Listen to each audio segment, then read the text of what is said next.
Have you ever had someone look you straight in the eyes and tell you, you're replaceable? Like all your years of loyalty, all the sweat and the sacrifice you poured into their dream meant nothing? Well, that's exactly what happened to me. For nearly 5 years, I gave everything I had to a small business. I was the heartbeat of that company, the one who kept things running, the one clients loved, the one teammates trusted. My reviews? Always 10 out of 10, no issues, no complaints. I didn't just do my job. I mastered it, and yet, with just one cold sentence, the owner of that company shattered all of it. You're more replaceable than the others. That's what they told me. Not because of my performance, not because of a mistake, just because they thought I was expendable. But here's the funny thing about people like that. They think they hold all the power. Until one day, they don't, because this isn't just a story about betrayal. It's about karma. It's about resilience.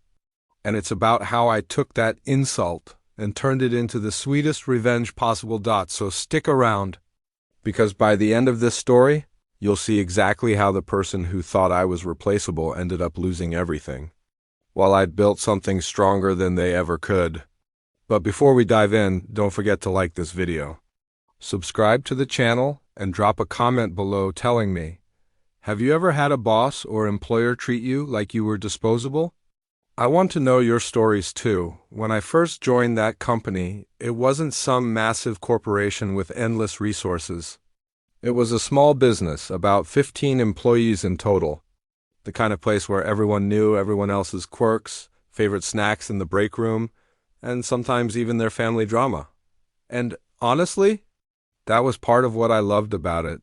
I wasn't just another cog in the machine. I was part of something that felt alive. A growing company carving out its niche, becoming the #1 provider in the region for a unique service, and I was proud of that. From the beginning, I threw myself into my work. Not because anyone forced me to, but because it mattered to me. I handled operations, HR, payroll, customer service, marketing, employee management, scheduling, training, you name it, I probably did it. I wasn't just good at my role, I was the safety net. If someone on the team got sick, I stepped in. If a client had a crisis, I handled it. If systems broke down, I fixed them, and people noticed. Clients would send in thank you notes. My teammates leaned on me, trusted me. Even my twice-yearly reviews with the owner were spotless. Every single time I'd sit down in that office, prepared to hear some suggestion, some nitpick, but it never came. Perfect job. 10 out of 10. That's what they always said. I should have felt secure, right? Like my position was solid, my efforts were valued. But here's the thing about loyalty in business. It doesn't always go both ways. I gave my time, my energy, even parts of my health to that company. There were nights I stayed late, weekends I sacrificed, vacations I cut short because something needed to be handled. And I did it willingly, because I believed in what we were building. But behind the scenes, the owner wasn't seeing me as the backbone of the company. They were seeing me as replaceable. And that seed, though I didn't know it yet, was going to change everything. It all started with something that should have been a happy moment. The owner had announced bonuses. Every year we'd get them, a little acknowledgement of the hard work we put in, the long hours, the sacrifices. That year, my bonus was larger than in the past. On paper, I should have been thrilled. But when I compared it to my teammates, it was noticeably smaller. At first, I thought it had to be a mistake. I mean, I was one of the most cross-trained, dependable people in the company. I didn't just do my job, I made sure the company ran smoothly as a whole. So I did what any professional would do. I went to the owner calmly, respectfully, and asked, are the bonuses performance-related? And if so, what could I have done to earn more? That's when the hammer dropped. Without missing a beat, the owner looked me in the eye and said, the bonuses are not performance-related. You are just more replaceable than the others. Let that sink in. 5 years of loyalty. 5 years of covering for other people, of stepping up, of being the person they could always count on.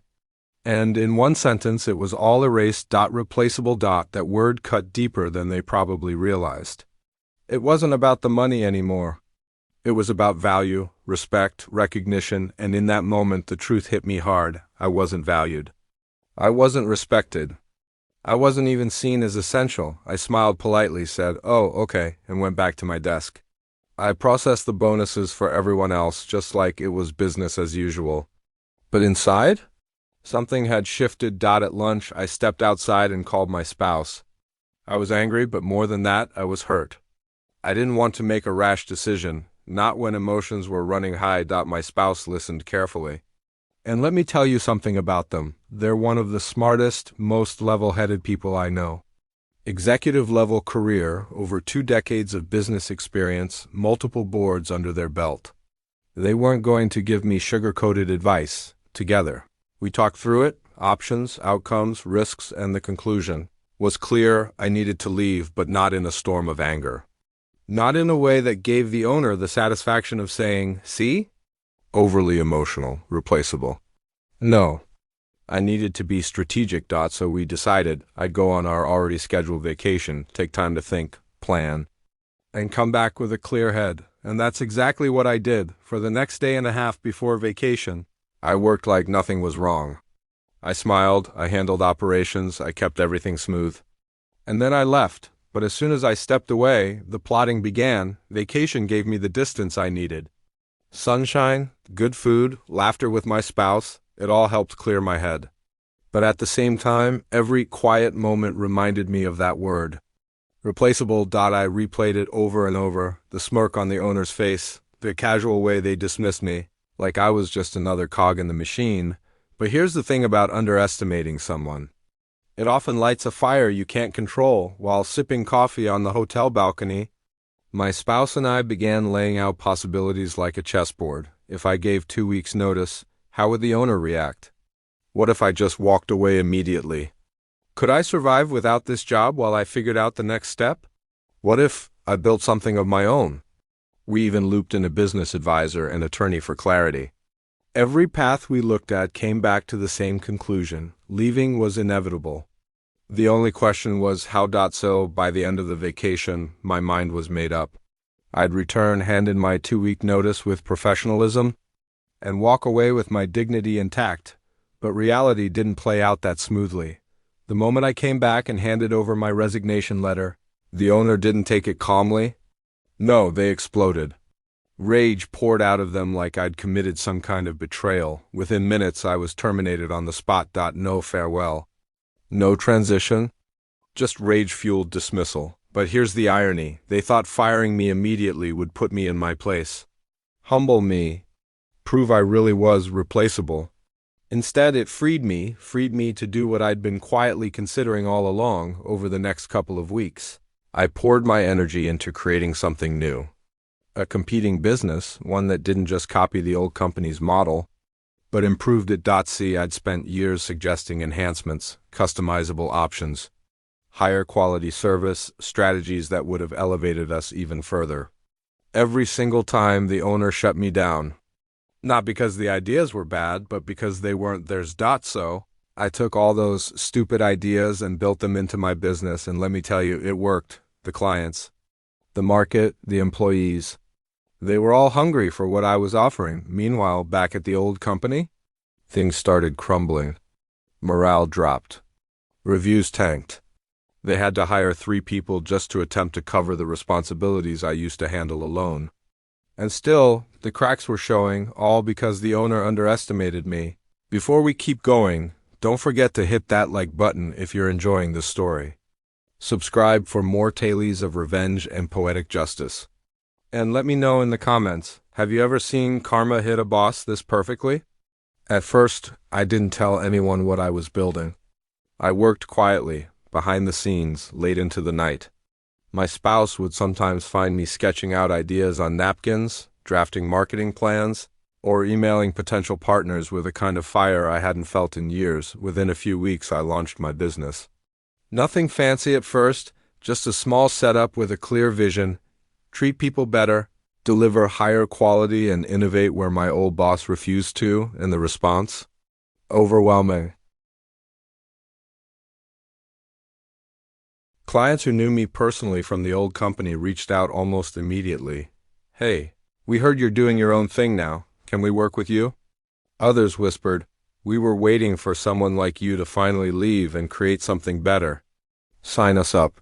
The momentum built so fast it almost scared me, but what really shook the ground was when employees from my old workplace started knocking on my door. Can we join you?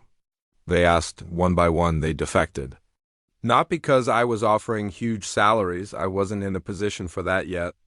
They left because they were tired of the toxic environment, tired of being ignored, tired of being treated as nothing more than replaceable. And so, the very word that my old boss had thrown at me became the force that drove others to my side. Within months, my team grew stronger. Our reputation spread. Clients left the old company and flocked to us. And my ex-boss? Oh, they noticed. I started getting frantic emails, angry phone calls, even passive-aggressive messages demanding to know what I was doing, as if I owed them an explanation, but I ignored every single one because I finally realized something. I didn't owe them anything, not after the humiliation, not after the disrespect, not after being cast aside like garbage. Instead, I poured every ounce of energy into my business, watching it grow like wildfire. And with every new client, every new success story, I could almost hear the cracks deepening in my old boss's empire. And then, one day, the inevitable happened. It started slowly, a rumor here, a canceled contract there. At first, my old boss brushed it off. They strutted around the office, acting like nothing could touch them, but deep down, I knew the cracks were widening. Former clients called me, whispering about their frustrations. They overcharge us and treat us like dirt. They never listen to feedback. They think they're the only option in town. Not anymore. I offered those clients what they had been begging for all along: respect, reliability, and results. And with each one that came over, the old company's walls weakened. Soon it wasn't just clients. It was employees too. The trickle of staff leaving turned into a flood. People I once worked beside, people who had been too scared to speak up before, finally had an alternative: me and my old boss. They couldn't understand it. They called emergency meetings, demanded loyalty, and even tried guilt-tripping the remaining staff. But you can't demand respect when you've never given it. One night, I got a message from a former colleague who had stayed behind longer than most. You should have seen it today, they wrote. The office is half empty. Clients are pulling out left and right. The boss looks terrified. It's all falling apart. I smiled, not out of cruelty, but out of justice. This wasn't about revenge anymore. This was about balance. About the universe finally correcting the wrong that had been done to me and to so many others. The moment that sealed it came when I attended an industry event a few months later. My company now had its own booth, its own name proudly displayed. I walked in confident, surrounded by my team, the same team that had once been silenced under my ex-boss's thumb. And then I saw them dot my old boss, alone, no entourage, no staff, no line of clients waiting to speak to them, just alone. They glanced at me, and for a brief second, I saw the fear in their eyes, the recognition, the silent acknowledgement that the person they once humiliated, the nobody they fired in front of everyone, was now their greatest downfall. When I walked out of that industry event, I thought that was the final chapter. My old boss had lost their empire, their staff, their clients, and their reputation. That alone was enough justice for me, but fate wasn't done yet. A few weeks later, my spouse called me into their office with a smirk. You're not going to believe this. They said I raised an eyebrow. My company just got a job application. From your old boss. I laughed at first. It had to be a joke? But no, it was real. The same person who once told me I was replaceable was now desperate for work. So desperate, they applied to my spouse's company without even realizing the connection. My spouse teased me. We should call them in for an interview. Let you be the one sitting across the table. For a moment I imagined it. The scene played out in my head like a movie. They'd walk in, all nervous and hopeful. Clutching a thin resume suddenly didn't look so impressive without the empire they once stood on. And then I'd lean back in my chair, smile coldly, and ask just one question.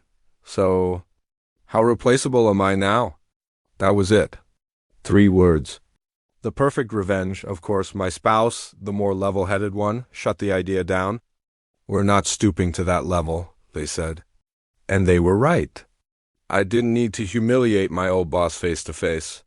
Life had already done that for me, because here's the truth: real revenge isn't about screaming or dramatic confrontations. It's about building something so strong, so undeniable, that the people who doubted you are forced to watch your success while they crumble. Today, my company is thriving. My team is happier than ever. Clients who were once ignored now sing our praises. And every time I see my old boss's empty office building, the same one that used to be the #1 provider in the region, I remember that moment when they told me I was replaceable. They were wrong. The real replaceable thing was their company.